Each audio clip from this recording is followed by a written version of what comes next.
Hi there. Today we're going to put together a really neat oscillator circuit that we're going to be using in a bunch of future projects that we're going to build together. One of those future projects is going to be a curve tracer, and another project that we're going to build together is a vacuum tube matcher. And this is the perfect audio source or audio oscillator for that. This can even be used as an audio signal generator if you like, because it has extremely low distortion. In fact, this little oscillator circuit that I've put together here and fine-tuned has lower distortion, actually much lower distortion, than my commercially built audio signal generator. And another nice thing about this is it has more output.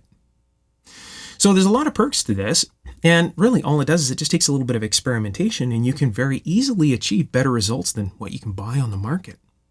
So that's what we're going to do. We're going to put together this Wien bridge or Wien bridge oscillator circuit, depending on how you want to say that. So in order to get low distortion in this particular oscillator circuit, really the heart of this circuit is a light bulb. So I'll show you how to choose the correct light bulb, and if you want to order the same light bulb and build it the same way that I've built it, that way you know you're going to have very low distortion. I'll give you all the numbers for the bulbs and everything in order. They're pretty cheap.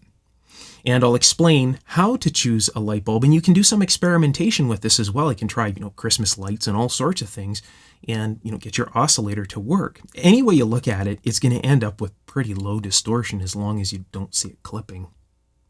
So what I'm going to do here is get a schematic ready, and I'll start building this with you on this breadboard. You'll notice that I've changed my breadboard as well. The only reason I've done this is I have a bunch of them, and this is kind of on an angle. It's higher in the back than it is in the front here, and it really doesn't glare all as much as the other breadboard, or all that bad, I should say. In order to build this project, we also need a positive and negative 15-volt source. Now this box has that right in it. I have a positive and negative 15-volt source off to the side. It's the same source that we've been using in all the other projects, just this has it built right in. And if you want to build this for our future projects, you will need a positive and negative 15-volt source. This is the oscillator circuit that we're going to be building together. And as you can see, there's very few components involved in achieving a very clean low distortion sine wave at this point right here. The IC I'm using is a TL072, and it's actually 2 op amps in one 8-pin package. This here is the 8-pin package right here, and this will very comfortably plug into the breadboard. Now I'm going to be using both of the op amps in this package, in this build here. I'm just not showing the other portion of the build because we're going to focus on this at first. I'm going to add an amplifier here with a VR in front of it so that I can vary the amplitude. And we should be able to get about 20 volts peak to peak at the output here, which makes this circuit very, very versatile for many different applications. So this will become a very nice low distortion fixed frequency signal generator for any kind of test purpose. Now, if you have a TL074, I should say, that's absolutely fine to use that as well. The 074 has 4 op amps in one package. The package is a little bigger than this, and the TL072 has 2 op amps in the package. So if you have the TL072, we'll use up the entire package. The 074, you'll just have 2 op amps that aren't being used. Now, here's the thing. If you don't have a distortion analyzer that will go down to, 0.01% total harmonic distortion or something like that, you're probably going to want to build this circuit just like this if you want to achieve very close to the same distortion specs that I have, which is right around 0.01% total harmonic distortion. Now, in order to do that, these are the 2 parts that you would want to get as close to what I have as possible. So the full part number for this is TL072CP, as in Charlie Papa. The bulb is a 7387. Now, these are still readily available on the net. You can find them. They're pretty cheap. You would want to, get this bulb. The full part number for the bulb is CM7387. I have the bulb over here. This is what it looks like. CM7387. That's the bulb. This is the one that gives me the lowest distortion. I also have another bulb here that ups the distortion a little bit, but also gets rid of some of the bounce. And I'll show you what I mean here in just a little bit. So this works well as well. If you use this bulb here, the distortion will go up to about 0.06%, which pretty closely matches my signal generator, my commercially purchased signal generator there. So this, of course, being homebrew, we want to achieve better distortion specs, right? So that's what we're doing. So I'll get into this here a little bit more in a bit. So this is known as a Wien bridge oscillator, or Wien bridge oscillator if you want to say it like that. And if we look at this here, this is the reason that they've called it that. So we have a capacitor and a resistor in series, and we have a capacitor and technically a resistor in parallel here. I'll explain the trim in just a moment here. The value of the resistor and capacitor here and here is what determines the frequency right over here at the output. So in order to have a 1000 cycle output or 1000 hertz output here, the resistance value is going to be around 1.6 k ohms with a 0.1 microfarad poly style capacitor, and it'll be the same for over here. So we have a 0.1 microfarad capacitor, and the total resistance here should be about 1.6 k ohms. Now, the reason that I've added a trim here is because I need to fine-tune the frequency, because I'm using my distortion analyzer here, and my distortion analyzer is set right at 1000 cycles, so I want that as close as possible. Just ease of setting up the distortion analyzer, that's all. So that's what this is for, just a little bit of a trim. Now, here's the thing. If you're not concerned about having that frequency dead on 1000 cycles, just put a 1.6 k ohm resistor here, or 1600 ohms, however you want to call that, and a 1.6 k ohm resistor here with the 0.1 microfarad capacitors, and you should be very close to 1000 cycle here, signal here. Now here's the thing, not all capacitors are created equal, and when you're getting in and around 0.1 microfarad, especially in poly-style capacitors, they're not really ever 0.1, and it does change with temperature variation and things like that too. So, again, if you want a 1000 cycle signal here, you're going to be playing with this little network here. Again, the trim is usually enough to get it into that area. So, if you wanted to say have a 1600 or 1.6 k ohm resistor here, and then put a 1.5 k ohm resistor here, and then say make this 150 ohms or something like that, would probably be enough to give you a little bit of leeway in the adjustment here. Again, it just depends on how picky you are with having this frequency correct. So I strongly encourage you to experiment with this circuit here and experiment with different light bulbs. Plug in Christmas lights, plug in, an old dial light, any kind of incandescent bulb here. You want to experiment with this and adjust this and see what you can get at the output here. Now, there's a little bit of a trick to choosing this bulb here, and when I get this built and start experimenting with this, as I'm experimenting, I'll explain this as we go along, because it'll, goes a little bit better explaining, how the bulb is reacting in the circuit than telling you right now and then going into it and then, either repeating myself or not mentioning it at all. So what we'll do is we'll try a whole bunch of experiments with this one little bulb here, and I'll show you how that affects this circuit. Now, this bulb here is really, the lamp is non-linear. So what's happening with the circuit here is when the lamp is cold, the gain is high, all right? And when the lamp is warm, the gain is low. Now, I found that if I use a 6.3 volt filament bulb in here at 40 milliamps, you would not want the filament to glow. You're way past the range at that point. Even just a slight glow, you don't want that. The bulb should almost, look like it's off. And that seems to be a nice little happy area to work in there. Now, the reason I say that you should experiment with this and not, just put this together and forget about it is because this circuit here, there's a lot of learning in this circuit. This circuit here acts a lot like a mass airflow sensor in your car.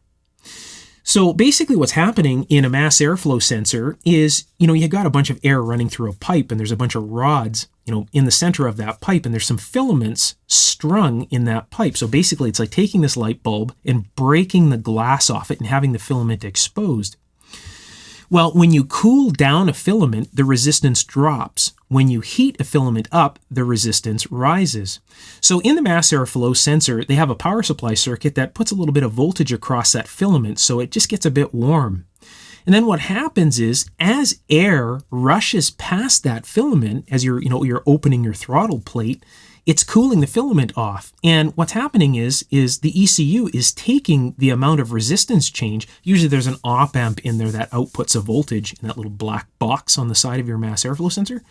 And what the ECU takes that change and converts it into an airflow measurement. That's really how that works. And this is, kind of working in that same thing, except this is just, really controlling the amplitude here. And I'll explain that and I'll show you how changing the temperature of the bulb controls the amplitude over here. So there's a lot to be learned with the way that this thing works. And this is also very sensitive to external vibration. So if you're going to build this thing, you wouldn't want to have this thing in a very sensitive, a kind of an area that would have a lot of vibration in it, because it will affect the signal. And I'll show you exactly how that works as well. The first thing I'm going to do is plug the op amp into the breadboard here. So you'll notice that when I plug the op amp into the breadboard, or any time I start with the breadboard, I usually start at this end and I work this way. That's just good practice. If you're not used to looking at schematics and you start reading schematics, you'll soon start to see that the signal input end always starts at this end and it works this way towards the output. So whenever you're building, it's just good practice to start at this end and work towards this way as you're adding onto your circuit.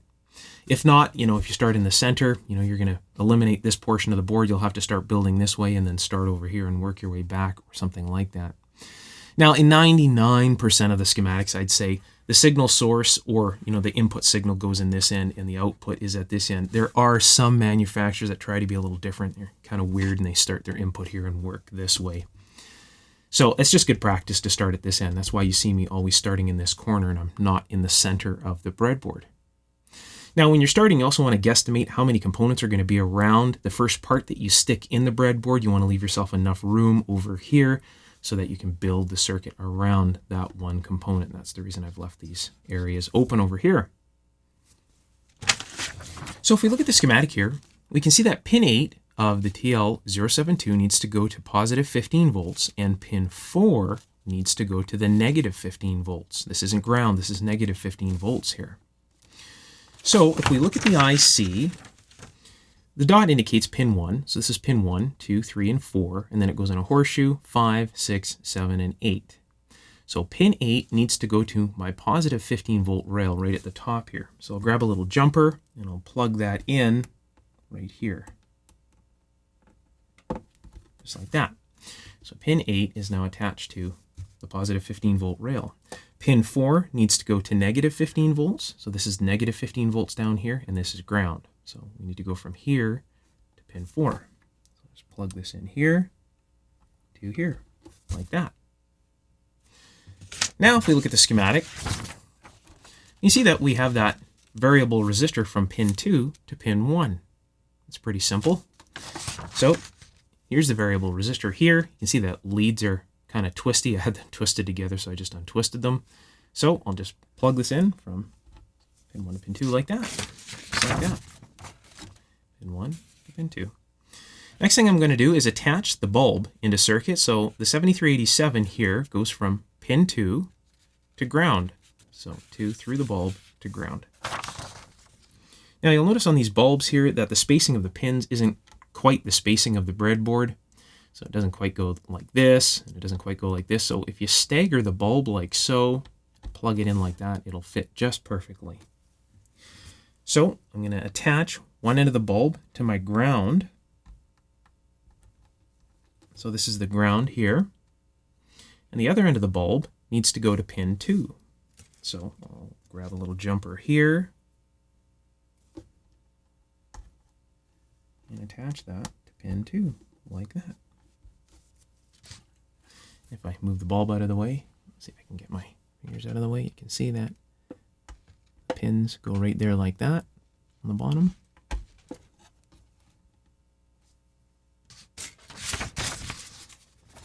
So in a moment, we're going to take a look at the math in order to figure this out. So if you don't want to just experiment with components, you can do this by using the math as well.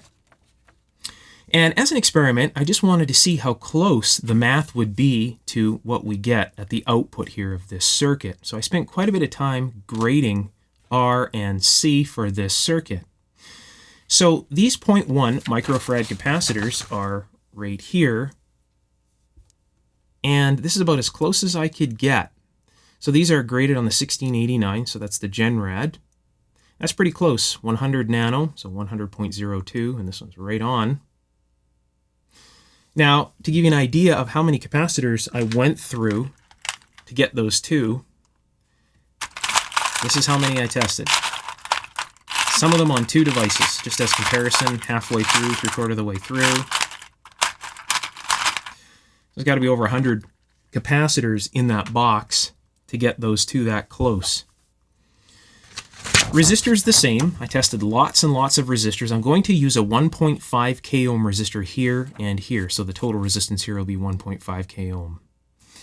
So these are the 2 resistors I found to be the closest, and they are carbon composition resistors. I've got tons of metal film and lots of carbon film resistors, but these 2 here, spot on. So these are 2% resistors, and yeah, the nicest out of the lot. So believe it or not, out of all the metal film resistors, they were even harder to get a match than the carbon film. So nice resistors. I really like these old Allen Bradley style resistors. So I'm going to plug these into the board here first. So pin 3 goes through a resistor to ground. Pretty simple. So let's take this resistor here and go from pin 3 to ground. I have to stagger these because they're, I'll just plug that in at the top there. Okay, so pin 3 to ground. So pin 3 runs over to the ground here. And there also needs to be one of those capacitors from pin 3 to ground. So install a capacitor the same way. Like that. Now we need to go from pin 3 in a series arrangement here. So I'll attach the other resistor to pin 3. So I'll just tuck this under here like this, and I'll run this over to the edge of the board here. Let's see, what would be the best way to do that? I guess from here to here.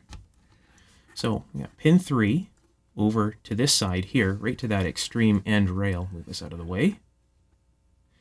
And then the capacitor is in series with that to pin 1. So I'll grab this capacitor here, and I'll go back to pin 1, just like that. And that's it. This thing should work. If I have this VR in the right spot, I probably do. So just to see if this thing works, I have my Carlson Super Probe here. I'll just flip this into circuit and bring the probe close to it, and I should be able to hear if this thing comes on. So I'll zoom out just a little bit here. And I'll turn on the probe. And turn this on. There it is.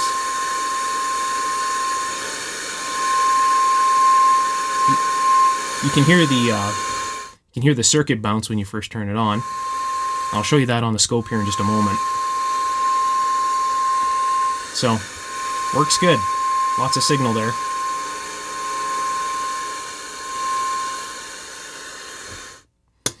So the circuit's working. So what I'm going to do now is attach the oscilloscope to this, and I'll turn it on, and I'll show you some of the effects of the circuit here, and then we'll move on from that point. My oscilloscope is attached into circuit now. I have the probe lead attached to pin number 1, so this is the signal lead of my oscilloscope is attached to the output of the circuit here. The common lead of my oscilloscope probe is attached to the ground rail here, which is where this blue wire is attached to. Let's take a look at the oscilloscope screen now and watch what happens to the sine wave when I turn on the power supply. So here we go. Now you see how that's kind of bouncing like a spring? That's caused by thermal overshoot within this bulb here. So first of all, when the resistance of the bulb is low at 76 ohms, so this would be the cold resistance of the bulb, the gain of the circuit is high. So the gain of the circuit goes really high. As the bulb warms up, the temperature changes, because that's how filaments work. As the filament in the bulb gets hot, the resistance rises. So as that resistance is rising, the gain of the circuit is going down. And that can be demonstrated when we first turn on the circuit. So when I shut this off here, we'll wait for that sine wave to disappear. The caps and the supply have to discharge. There'll be a little kick. There it is. All right, so now what I'll do is I'll turn this back on again. Now, if you watch the oscilloscope screen, you'll see that the sine wave will exceed the screen. It'll go past the top and the bottom of the screen. That's because the gain is really high because the filament is cold.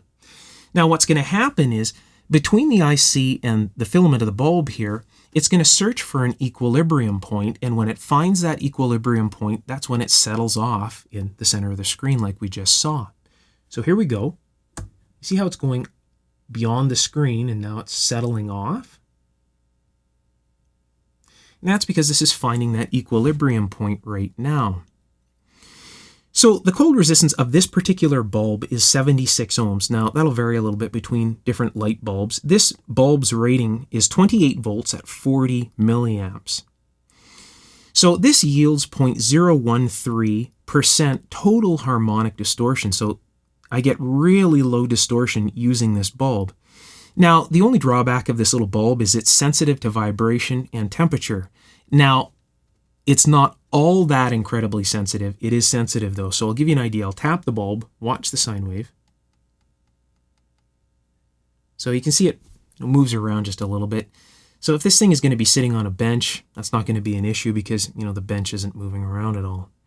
Now, since it's 76 ohms worth of filament in there, it's also going to be a little bit more sensitive to external temperature changes.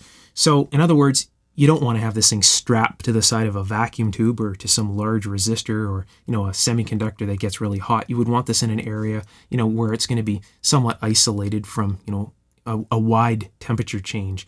So I'll give you an idea here. I'll just turn on my desoldering tool here. Now, the desoldering tool gets a little bit noisy because it's close to the mic, so pardon the noise. Just let this heat up. So we know that when the bulb gets warm, we lose gain, so the amplitude will go down. So what I'll do is I'll just heat this up and watch what happens to that sine wave. So here we go. See that? How quickly that goes down. Now keep in mind that that desoldering tool is extremely hot. That's designed to desolder components off a circuit board. So again, if this was placed in a fair-sized project box off to the side, you would have a very low distortion signal source that'd be pretty stable. I'm picky. I'm just showing you all of the little issues that would happen if you use this bulb. Now, you wouldn't want to have this in a mobile application. You wouldn't want to be, driving around with this thing because, the sine wave would probably be, jumping around a little bit. Now, if you want to change this and make this a little bit more stable, you're going to up the distortion. We can change that to this bulb right here, which is the 7380. This is rated at 6.3 volts at 40 milliamps, and the cold resistance is 21 ohms. So this ups the distortion to about 0.065, which is close to my signal generator the way I bought it. That's basically what it measures at. So if I pull this bulb out here, watch the sine wave, it'll go away. Now, since the resistance is lower, what's going to happen when I plug this in? So let's take a look. It's right off the screen. So what I have to do is I have to adjust the oscilloscope here. So you can see we still have a nice clean sine wave. We can adjust the feedback here in order to lower the amplitude of that sine wave to a nice safe area where we know that the distortion is going to be nice and stable. Now, here's the nice thing about this circuit. The distortion really doesn't change throughout the amplitude change. So you can, lower the amplitude, raise it up here. You can see it's clipping there, so it's right on the verge. So if we had it, say, here, or if I was to lower it to, say, here, or to maybe even here, the distortion specs pretty much stay the same until you get right close to the point to where it clips and then it dramatically climbs. So it's really stable that way. So the whole trick to this is really just have low amplitude. So if it's, say you're looking at this right here, right? So if we raise it to here, we know that we're still pretty safe. But if we raise it to here you know we're getting close to clipping, so you wouldn't want it there. So you just back it down to about here. If you wanted to run the circuit just like this, without that other amplification stage that we're going to add here. But you're going to want to do that because that really makes this thing versatile. And I'll show you that here in just a little bit.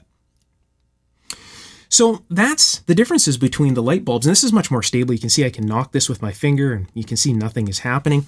If I shut the power supply off, let this settle off here again, and I turn the power supply back on, you can see there's virtually no bounce at all. In fact, this looks almost identical to my signal generator, my commercially bought signal generator there, that when I turn it on, it does exactly the same thing. It kind of comes in like that and has almost the same bounce. So I'm wondering how close this actually is to my signal generator. I'm tempted to take it apart and see. At any rate, so that's the difference. For my own purposes, I'm going to use the one that creates the bounce, the 7387. I want that really low distortion. Because again, this isn't going to be vibrating on the bench, and it's not going to be seeing any massive temperature changes, right? Hi there. In order to figure out what frequency our little oscillator circuit is going to oscillate at, we need to use this here.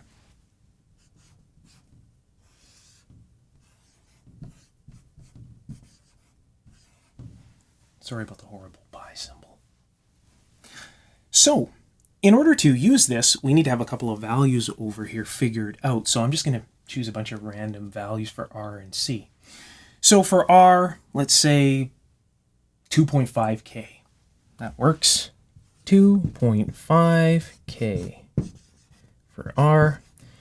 And to keep this simple, we'll say 0.1 microfarad for C here. So 0.1 microfarad for C. Now, the nice thing about these circuits here is they're very simple because whatever's over here is over here. It's a bridge type circuit. So if we have 0.1 microfarad here, we have 0.1 microfarad there.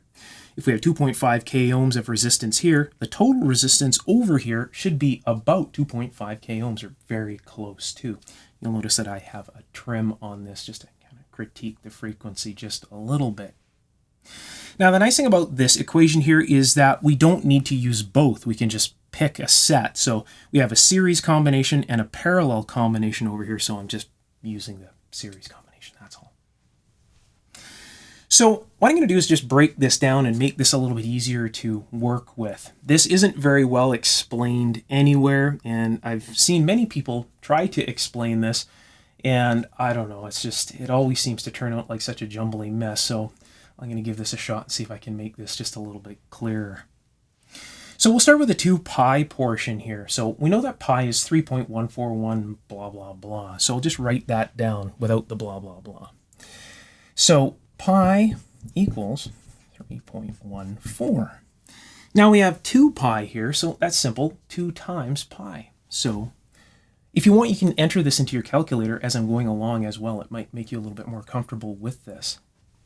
So 2 times 3.14 equals 6.28. Now, since we have this, we have the 2 pi portion here. It's 1 divided by 6.28. So you can enter this directly like this into your calculator. 1 divided by 6.28 equals 0.159. And you want to remember 0.159 because we really don't need to go through all of this all over again. If we want to choose and pick different values, it just makes things that much longer. So this is kind of a shortcut. So just remember the 0.159 portion here. You'll see what I mean in just a little bit. Now, here's where it gets a little bit tricky, and this is something else that isn't explained very well. So if you see a value like 2.5 k ohms, in order to use it with this, we need to convert that just into ohms. So 2.5 k is 2,500 ohms. So I'll just write this up here. 2.5 k equals 2,500 ohms. Now, any type of capacitor that you use in this circuit, if you want to use this, it has to be converted to farad. So whether it's nanofarad or picofarad, you need to convert that to farad. So 0.1 microfarad equals 0.000001 farad. So 6 zeros and a 1. Now it's R times C, so we want to take 2,500 ohms times 0.000001 equals 0.00025. Now remember our shortcut here. Now that we have this, all we do is we go 0.159 divided by 0.00025 equals 636 hertz. Now if you were to take this a little bit further, it would turn out to be 636.6. You could write 637. The whole thing here is this is just getting us in the rough area. You got to remember that it's not going to be exactly at that frequency because we have things like parasitic capacitance and resistance. We also have things like trace resistance, all sorts of different things, circuit variation. So this is going to be close, but it's never really going to be right on unless you just happen to be lucky at that particular point.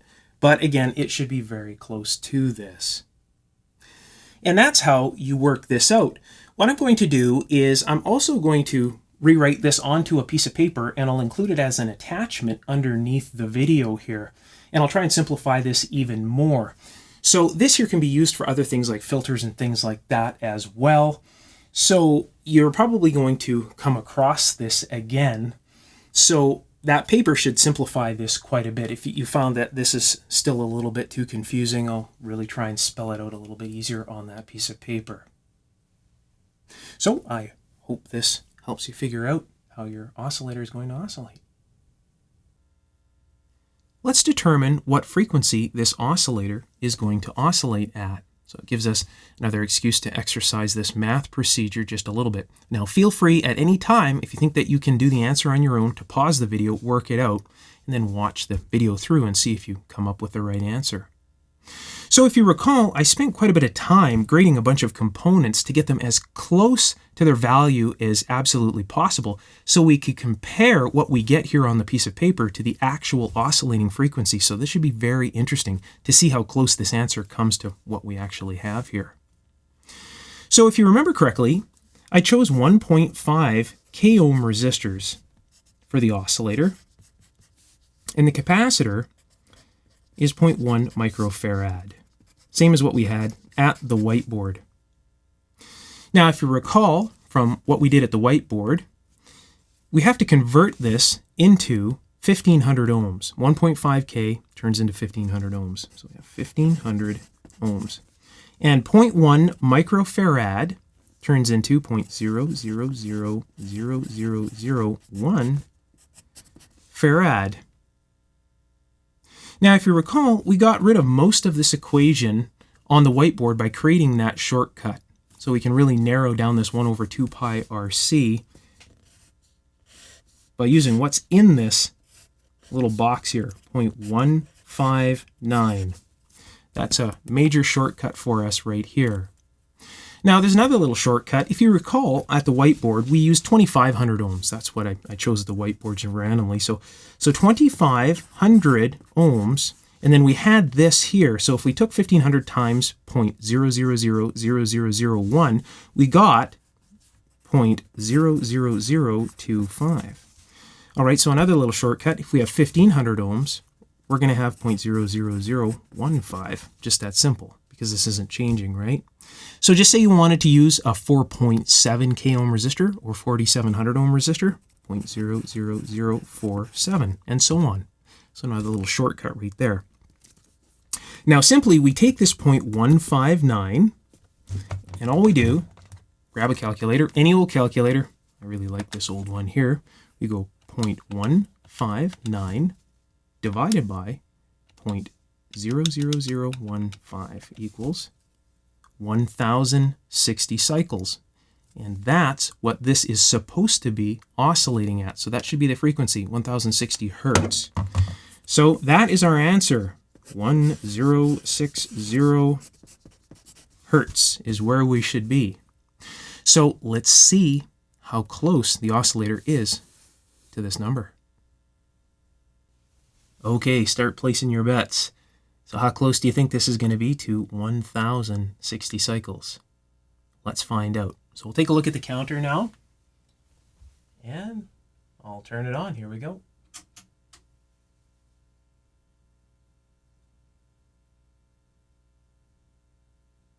(1,056), possibly 1,057 cycles if we round that up. Not too bad. Not too bad at all. Still not 1,060 though, but close.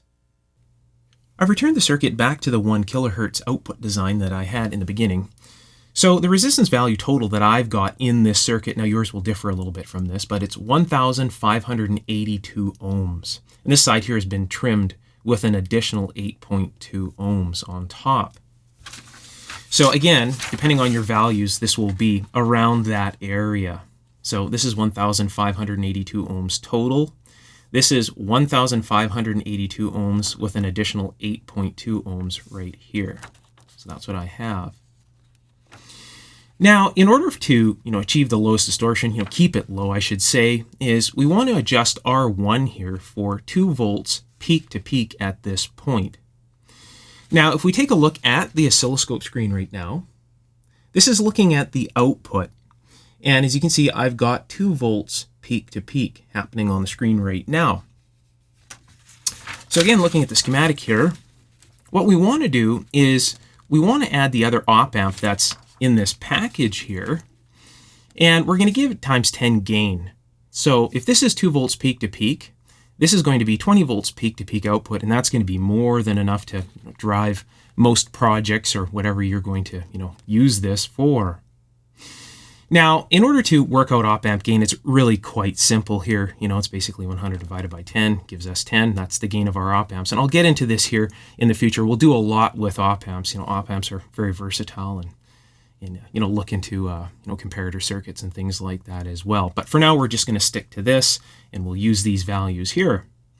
So the only components that we're really going to add at this point are a 10K resistor, 10K ohm resistor here. So this is a 10K variable, a 10K ohm resistor here, and a 100K ohm resistor here. And then we have our completed circuit, and this can be put onto a circuit board or whatever.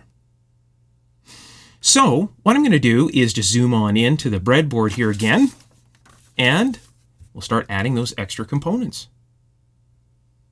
Okay, so let's add this other op amp in the circuit now. So let's make the easy connections first. Pin number 5 to ground. So just grab a jumper here, pin 5 to ground. Now it's very easy to make a mistake and plug this in over here because they're close together.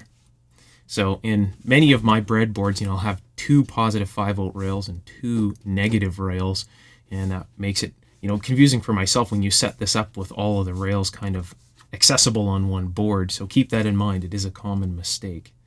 So make sure that you're plugging it into the ground, not the negative 15. Those of you that have been doing lots of breadboarding will know exactly what I'm talking about. So we'll add that 10K variable resistor off of pin 1 here. So this is that 10K VR. So the wiper goes through a 10K ohm resistor to 6. So the center is the wiper, just like it's shown right here. So we need to attach one end to the op amp and the other end to ground. So I'll just plug this in here. And I'll plug this in here. And the other end goes to pin number 1 of the op amp. So I'll just plug this into an empty rail here, like so. And then I need to jump a wire from pin number 1 over to here. So I'll go from here to pin number 1. So as you can see, pin number 1 to this end of the VR, the leads are short. That's why I ran that jumper there. So over to here, the wiper is just running to an open rail here because we need to add that 10K resistor from the wiper to pin 6. And the other end just goes right to ground. So the next thing would be to add a 10K ohm resistor. So we're going to go from the wiper to pin number 6. So the wiper is right here. plug this in right here, and we're going to go to pin number 6, just like that. Next, we're going to add a 100k ohm resistor from pin 6 to pin 7. So I'll look at my stuff here. Grab a 100k ohm resistor. Lots of parts and pieces off the side. I'll just kind of bend this close here. So I'm just going to bend them close together like this, because it's going to have to plug in from pin 6 to pin 7, like that. And that's it. Pin number 7 now runs out. So what I'm going to do now is set up the oscilloscope, and we'll take a look at the signal at this point and at this point right here. This would be the alignment procedure for this little circuit once you have it built. So the first place we're going to look with the oscilloscope is at pin number 1 here. So if you have R1 adjusted correctly with this bulb here, we should have 2 volts peak to peak on your oscilloscope at this point. So that point is right here. I've just tied a wire into this portion here so that we can make a quick and easy connection. So we'll take a look at the scope now, and I'm about to connect the probe right now. So as you can see, we're very close, 2.02, not a big deal. Now, with the VR wide open, so that would mean that the wiper is at this end, basically a connection from 1 to here. So with the VR wide open, we should have 20 volts peak to peak here, because the op amp has a gain of 10. 2 times 10 is 20. So what I'll do is I'll take the probe off this point here and put it on this point right here.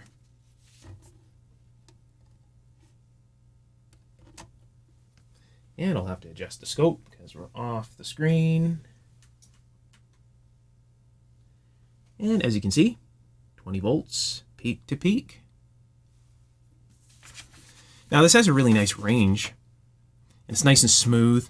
When you turn this up and down, you can vary this from virtually nothing right up to 20 volts peak to peak with just this 10K VR here. So what I'll do is I'll turn this right down to nothing. So the VR is right off right now. And I'll turn up the sensitivity here. At 100 millivolts peak to peak. You can't even see anything. 20 millivolts peak to peak. We're in the noise now. And that's just with the VR right off. And this is built on a breadboard like this. So this is going to work out very well when it's put onto a circuit board. So I'll just turn this up just a little bit. I'll just open the control here a little. Look at that, just quickly comes up. And we still have noise on the signal. It's so low right now. So the oscilloscope is set to such a sensitive setting. So I'll just turn this up a bit.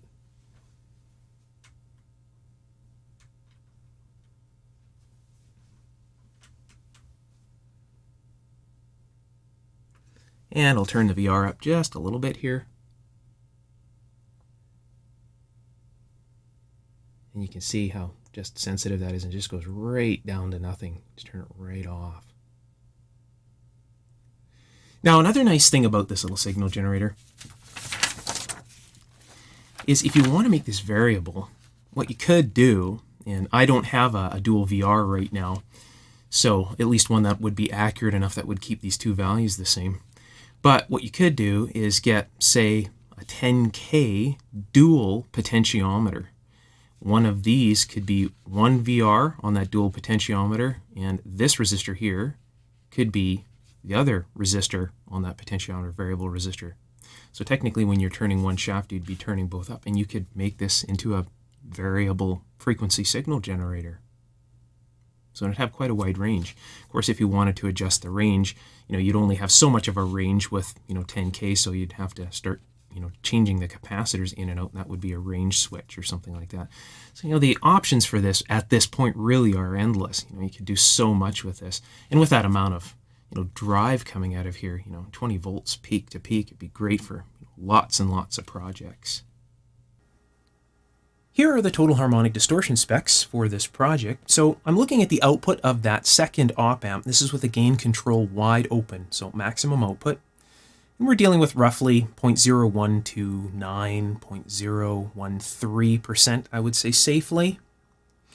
Now, you can even take the distortion down just a little bit lower if you want to adjust the feedback resistor down to about 1.5 volts. Now, that'll affect your output voltage a little bit. You won't have as many volts peak to peak, but the distortion will drop just a little bit lower, so you'll be dealing with about 0.0120. That's about as low as it goes.